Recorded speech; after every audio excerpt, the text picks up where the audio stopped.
বাংলাদেশ অনেকগুলো বিভিন্ন জায়গায় অনেক কলকারখানা বন্ধ হয়ে পড়ে আছে।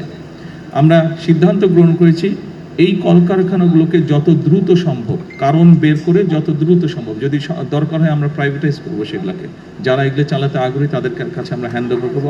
কাজে আমাদের লক্ষ্যই ছিল, তখনই আমরা বলেছিলাম যে এই কাজটি আমরা শুরু করব, এবং এই কাজটি শুরু করতে পারলে একদিকে সারা দেশেই বহু কর্মসংস্থানের ব্যবস্থা হবে, এটি গেল একটি বিষয়। এবং একই সাথে আমরা চেষ্টা করছি দেশে এবং বিদেশে যারা বিনিয়োগকারী আছেন তাদেরকে উৎসাহিত করার জন্য, যাতে তারা বিভিন্ন ব্যবসা প্রতিষ্ঠান, মিল কারখানা অথবা সার্ভিস ইন্ডাস্ট্রি যেটাই হোক, তারা যাতে বিনিয়োগ করেন এবং বিভিন্ন সমস্যা আছে সেই সমস্যাগুলোতে তাদেরকে আমরা চেষ্টা করছি সহযোগিতা করতে, যাতে তারা বিনিয়োগ করেন, কর্মসংস্থানের সুযোগ হয়। সিলেটে একটি আইটি পার্ক করা হয়েছিল, আইটি পার্কটি সেভাবে সচল নেই। এই আইটি পার্কটি নিয়ে অলরেডি এর মধ্যে আমাদের আলোচনা হয়েছে, আমাদের যে মন্ত্রণালয় আছে তারা কাজ করছে।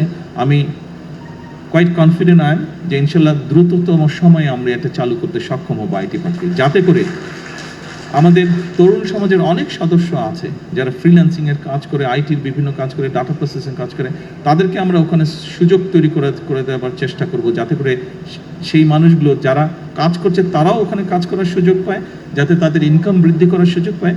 যারা কাজ করতে চাচ্ছে কিন্তু কাজ করতে পারছে না, এরকম যারা আছে তাদেরকে আমরা ওখানে সুযোগ করে দেব।